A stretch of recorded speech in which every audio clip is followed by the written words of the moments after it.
Hey everybody, I'm Nathan Pugginface, and today we have a chat between myself and Dr. Andrew Brock. Andrew is a deep learning researcher at DeepMind focusing on fundamental neural network training, efficiency and scalability, generative models, and computer vision. He's widely known as being the first author on the famous BigGAN paper and was also a contributor to the Perceiver and Perceiver.io papers. In this chat, we talk about his interesting journey to becoming an AI researcher, his work on generative models, and where he sees the field of generative machine learning going. Without further ado, here's Andrew. Yes, excellent. Andrew, thank you so much for joining me today. We're really happy to have you here. Happy to be here. So one of the first things I always like to ask people that are into machine learning is how did you end up in the field of machine learning? Yeah, sure. So I'm a mechanical engineer by training. My undergrad and first master's are in mechanical engineering. I worked as a controls engineer, and my first thesis was on basically computational fluid dynamics and heat transfer for aerospike hybrid rocketry. But a lot of that stuff is very similar to ML in a lot of ways in the day-to-day grunge work, in the types of things you're doing, basically boiling down to optimization, some degree of hyperparameter tuning. And while I was working as a controls engineer, I was studying a bunch of different controls textbooks, being deeply dissatisfied with what I found, with how much the algorithmic choices I made as working on controls didn't really seem to matter much relative to the actual choice of hardware or the other mechanical things that I was doing. And I stumbled upon people talking about, I trained a neural network to do this. Mm-hmm. And this is a paper from 1987 or whatever, And I'd never heard you train a what? What do any of those words, especially in conjunction, mean? Mm-hmm. And then simultaneously with this, my partner left California, where I was studying, to do her veterinary degree in Glasgow. And so I needed a way to get across the ocean, which isn't easy if you don't have a visa. And nobody really wants to hire mechanical engineers from a different country, let alone a different continent, because of all the visa hassles involved. So I did the easy thing and went and applied for a PhD in the closest realm I could find, which was robotics. And by dint of being the only person to apply for the position I spotted, I got the spot, which was nice. No competition, no bar. Yeah. And then this is around 2015. So this was just before things really took off. So this is post AlexNet, but pre-ResNets, pre-GAN, or not pre-GANs, but pre-DC GAN kind of thing. So this is just around the time when there were headwinds of deep learning is the next big thing. Mark Zuckerberg is showing up to NeurIPS. But before things had really become as deeply saturated and as deeply diffused as they are now. Although even then people were saying, it's already saturated. The field is completely saturated at this point. You shouldn't work on machine learning with too many people, which I'm sure people will continue to say for decades to come. And maybe now it's true. But yeah, so then my PhD is actually not really in machine learning per se. My PhD is in robotics, and most of the work I was doing there was for industrial applications of vision. So there is machine learning in the mix, but it's more about hardcore computer vision. But none of that I was able to publish owing to the fact that it was all industrially sponsored. So that's all under IP lock and key for 5 to 10 years. So I kind of had to do a separate line of work in my PhD to be able to publish. But yeah, that was the general path, was mechanical engineering, building stuff and controlling stuff. And then just do a PhD because there's no other way to get to the UK. Right. It's so funny. It sounds like, you have your partner to thank for absolutely bringing you into this field. Do you think you would have gotten into it otherwise? No, definitely not. I think that I would have probably moved to the Bay Area and been a mechanical engineer for the rest of my life. Otherwise, my best friend was going to Stanford to do his PhD in mechanical engineering, working for the national labs. I probably would have just gone with him, or he didn't actually end up at Stanford. He ended up at Davis. But I probably would have just hung out with him for the rest of forever. But now, I live in London, and that's a completely different path. Wow, that is an absolutely wild journey there. So yeah, make sure you thank your partner, I suppose. Yeah. She reminds me all the time. Oh, I'm sure. I'm sure it's all on her. It's great. So what kind of things are you working on right now? Yeah, so I've been doing a lot of high risk, high reward research over the last couple of years. That's why you might notice, based on my Scholar profile, if you stalk me, I produce relatively little output, especially relative to certain other people. Some people publish quite a lot. I tend to publish very little. And this is partially based on most of the things I do never working.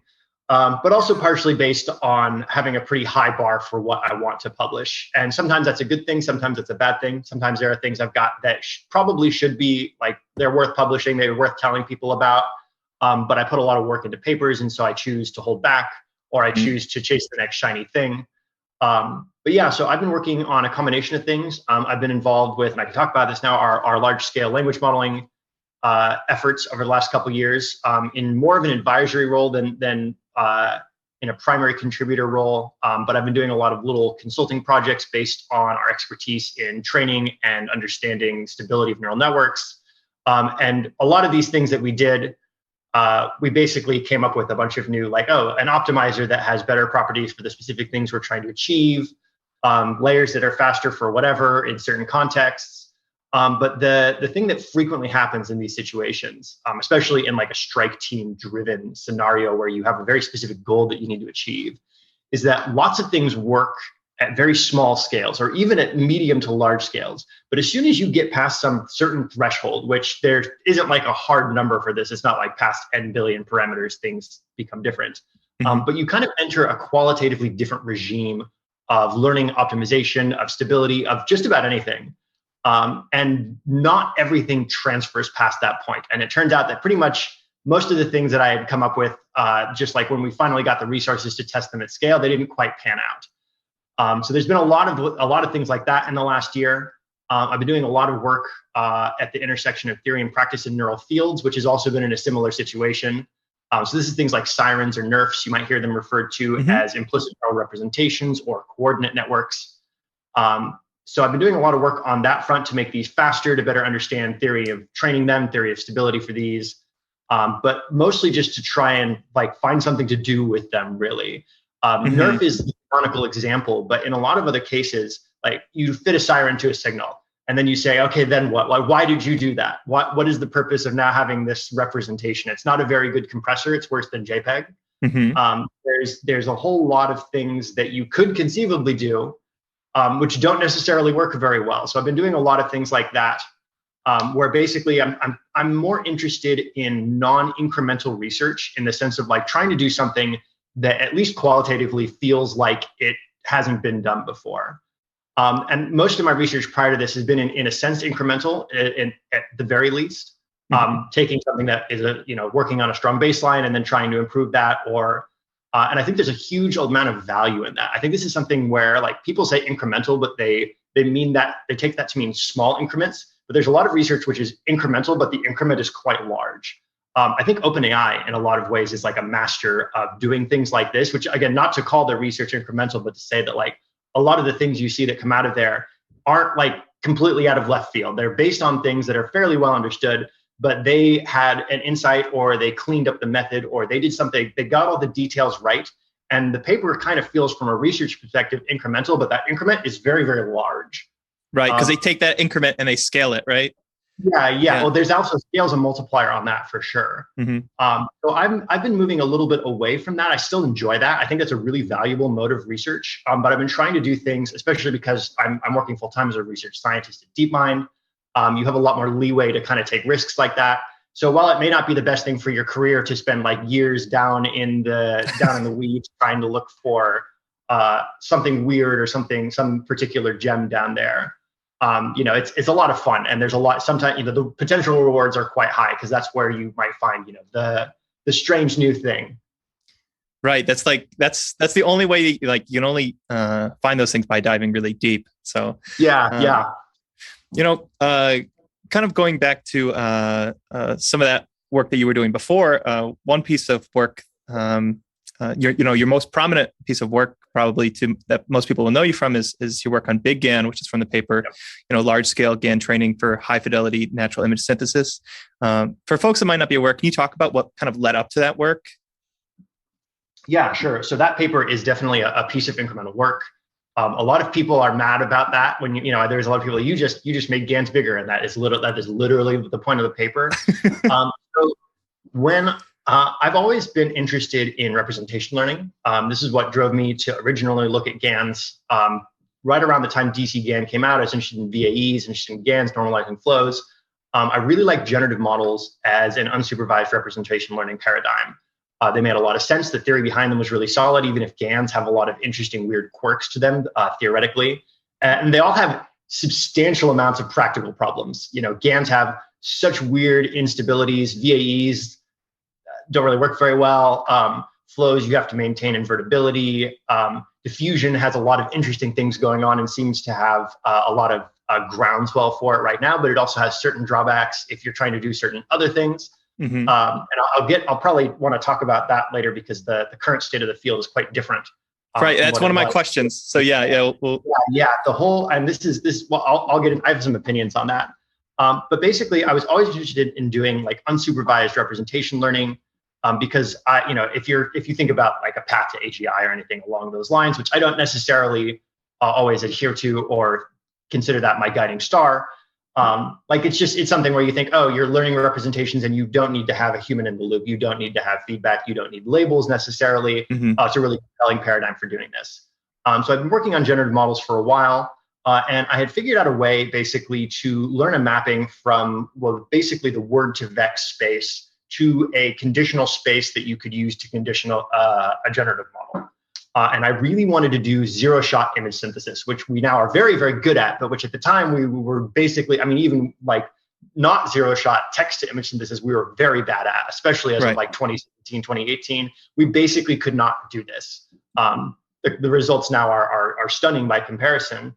And I really, really wanted to do this well, but I knew that I needed a strong baseline. And at the time, the best thing was basically SNGAN or ProGAN. So you had spectral norm GAN, which is really only going up to like 128 pixels. ProGAN went higher, but everything with the ProGAN and StyleGAN line of work is very centered around very clean data sets. You typically have highly aligned data sets. It's very difficult to apply StyleGAN or ProGAN directly to like ImageNet or things with lots of pose variation. There has been a lot of work since then that has overcome that. People are now doing StyleGAN on whatever, just because there's so much practitioner knowledge and know-how that's kind of led into making these work in places where they previously, initially might not have. At least FreeGAN is probably a little bit better for that in some ways. But I started building this baseline, and I started with SNGAN because that had just come out. And so I built this baseline. I ported it over from Chainer to PyTorch, which is literally the most trivial thing you can imagine because they're almost exactly the same, or at least they were at the time. And I started building this out, and then I was going to be starting my internship with DeepMind in May of that year. And if you ever intern anywhere for a research position, you have a very limited amount of time to do a research project. You really want to hit the ground running if you can, and ideally you want strong direction for a bite-sized piece of research that you can turn into a paper. You don't always have this. You don't always have something ready to go at the time, but I knew that I wanted to do upfront work to be able to be prepared for doing this, because what I wanted to do was get on the Google infrastructure, re-implement all my stuff in whatever TensorFlow framework was hottest at the time. This would have been Sonnet for us, which is, I still hold Sonnet as the best TensorFlow framework, but I can't stand TensorFlow. And I wanted to just basically scale that up and say okay, let's take this and let's make it bigger. Let's train it as fast as possible. Let's get the highest resolution, best baseline that we can, and then let's start doing zero-shot image synthesis. And so it took a while just to to code all that up to get that working. And if you ever implement a GAN from scratch, you will know that there is no way to do it and not get it wrong.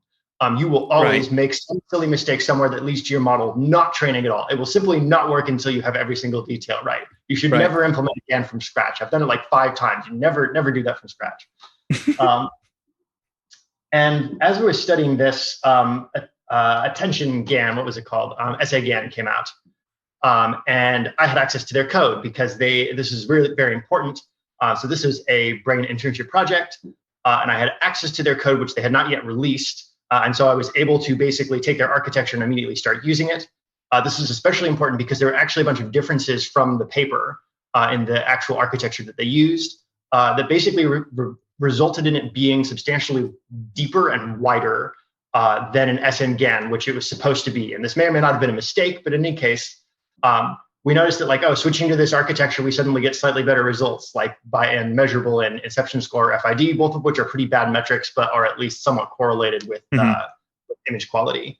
And then I said, okay, well, we've just got TPUs online. This is just when TPU v3 was coming online, and the fleet had just spun up, but nobody knew how to use them because you needed to basically run on them in a strange way. The infra for doing this was very raw. And actually, like, there's almost like a paper's worth of work just in the engineering that was done to make this possible. Right. Most of it was not engineering work that I did, but we were taking advantage of this and the fact that nobody else knew these were around. And so we started running on TPU, and the number one thing you can do on TPU very easily is increase the batch size. And I said, okay, I'm going to double the batch size from the typical 128, 256, take that up to 512. And like the quality of scores doubled basically when you double the batch size. Yeah. And that's when you see that happen, you assume it has to be a bug. There is no situation in optimization in general, and specifically in neural net training and deep neural net training, where doubling the batch size without any other change in parameters for an already strong baseline leads to these kinds of performance improvements. Right. So you're like, what did I do wrong? Yeah, it was kind of insane. It was basically like standing in absolutely the right place at the right time and getting lightning strike lucky on top of that. We'd done the upfront work to be able to take advantage of this. We had all the resources coming online so that we could actually, use that larger batch size and train these larger models. And then it turned out that like doubling, quadrupling, octupling the batch size was just like the best thing you could possibly do. It turns out that we were standing right at the base of the mountain when it was time to scale, and nobody else realized it yet. So this is you'll see this a lot, is that someone notices, oh, it's time to scale these things. This is something we haven't scaled before, and now everybody's like looking for that. Everybody's aware of it a lot more. But at the time, nobody had really scaled GANs, and obviously this is also conditional on having access to the kind of compute you need to do this. Right. So basically, I spent 20 weeks where I was supposed to be doing all this text-to-image synthesis stuff, all this zero-shot generative modeling and supervised or self-supervised representation learning stuff. And then I just kept building my baseline, and I never stopped. I sort of ran out of time to do any of the actual research I had planned because building this baseline was just going so absurdly well that it didn't make sense to focus on anything else. So BigGAN is just a baseline for like studying other things that never got around, and I never really had time to study the other things that I intended to do with it. And then by the time I got back to it, there was other, by the time, like it's right now, right? If you wrote a BigGAN paper right now with those kinds of results, like even working on GANs in 2022, like it's not really where the momentum is in research. So it doesn't make as much sense to be focusing on those kinds of directions. But at the time, it's just like, oh, hey, this thing is just like crazy good. This thing produces really high res, really high fidelity images. It still inherits all of the GAN problems, mode dropping, mode collapse, et cetera, et cetera. But yeah, that was basically just a baseline that got out of hand, grew too big.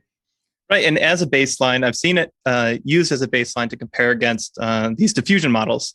Like last week, we saw DALL-E 2 be announced from OpenAI, which for people that don't know is a model that is designed to do text to image generation as well as things like in painting. Unlike the original DALL-E, this one uses the new ideas like diffusion. So have you been working with any of these diffusion models recently?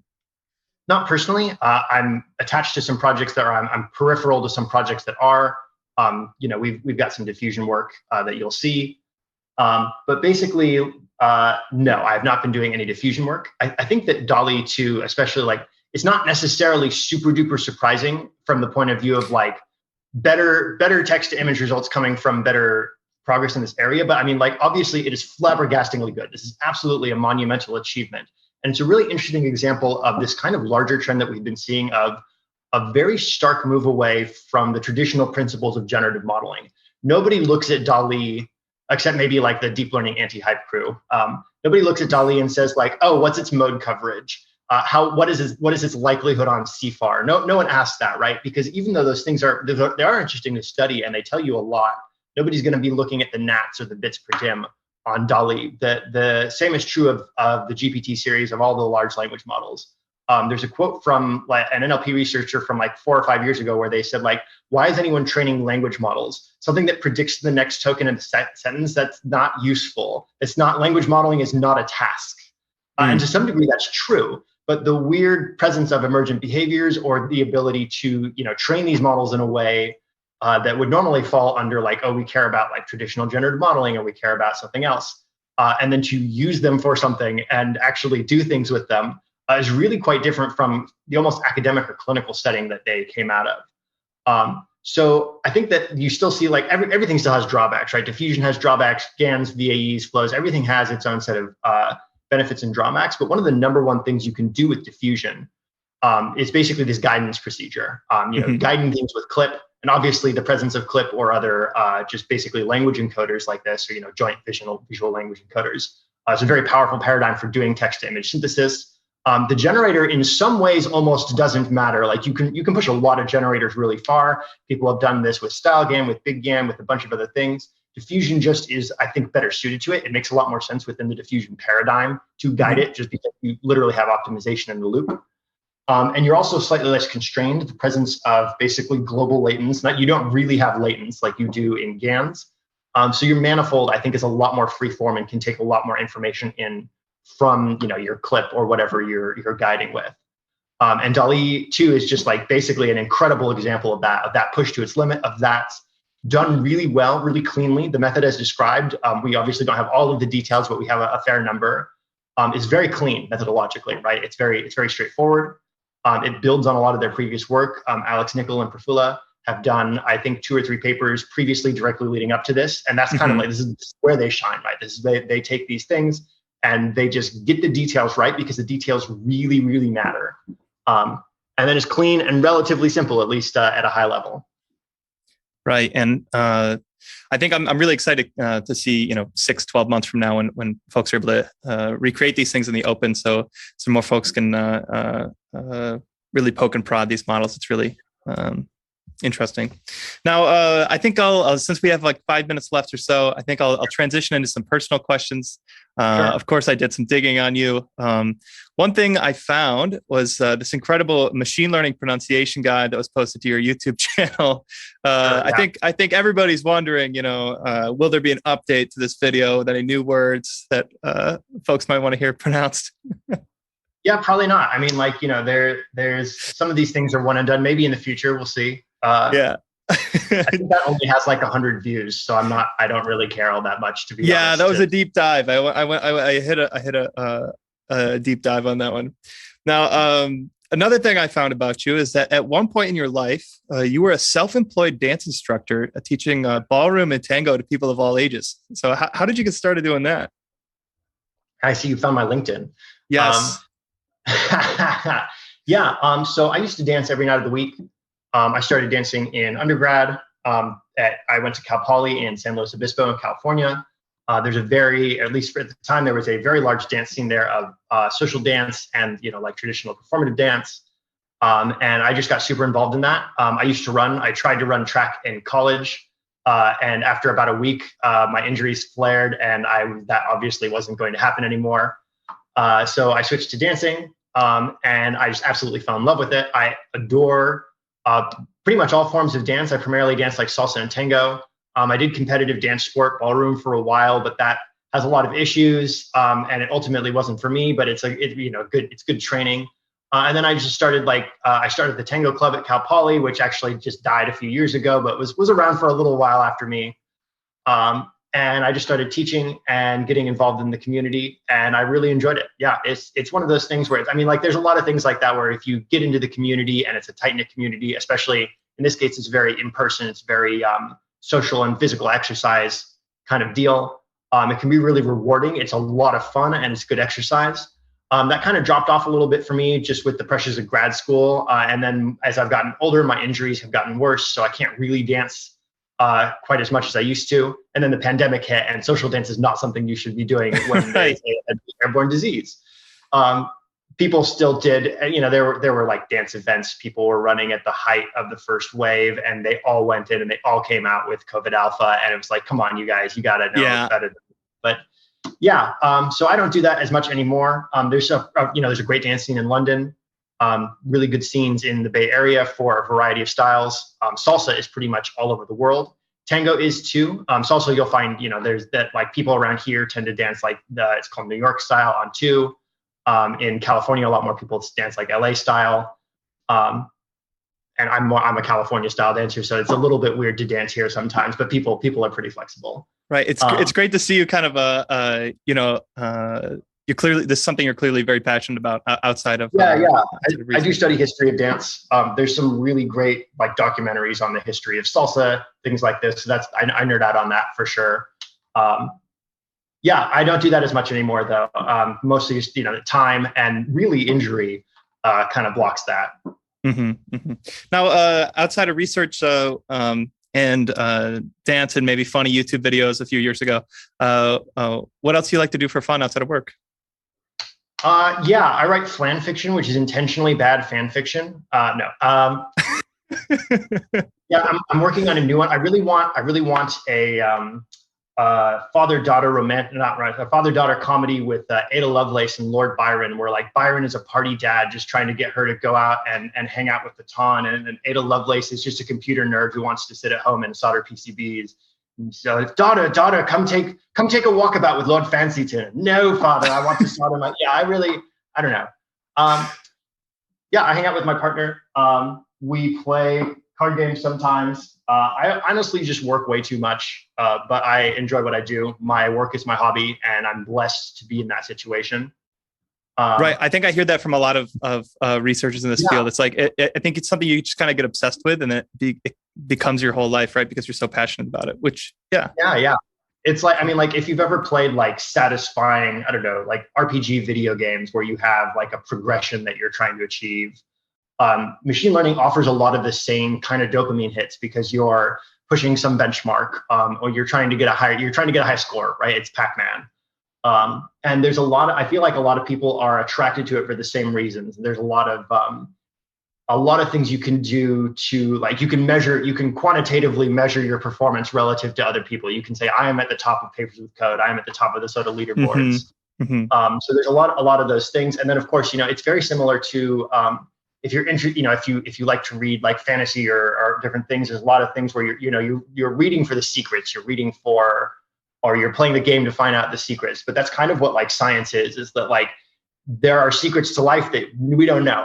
And the only way you can find out or be the person to find these out first is to go out there and kind of bash your head against the wall until either you get a head wound and are concussed, or you break through and find out what's on the other side. And a lot of science is really, that's really what makes it compelling, is this idea that you can be the one to figure out the next thing. Even if it's only a small thing, you can discover new knowledge, which is something that typically in your daily life, in most other things, is very difficult to do. You don't normally like find a new ant. Oh, that's a brand new ant I've never seen before. You'd have to go looking for them. Yeah, and then you can just name it after yourself. You can't do that. Yeah. Wow. Well, I think we're just about at time. I don't want to keep you too long, but no, thank you. Andrew, thank you so much for joining us today. This is a lot of fun. It's great to hear you talk about your work, your research, and also your passions outside of work. So thanks again for joining us. Yeah, happy to be here.